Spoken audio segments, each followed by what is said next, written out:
বর্ষিত হোক সবার উপরে। সবাই কেমন আছেন? আশা করি নিশ্চয়ই ভালো আছেন।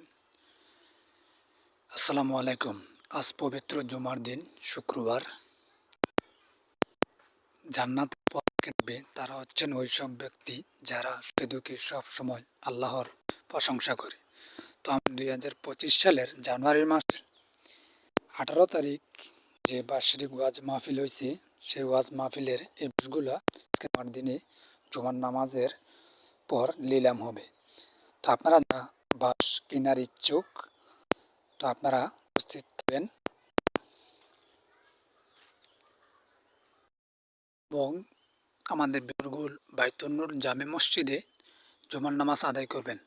আমি পরবর্তীতে জানিয়ে দেব যে 2025 সালের বাস তো বিক্রি করা হয়েছে,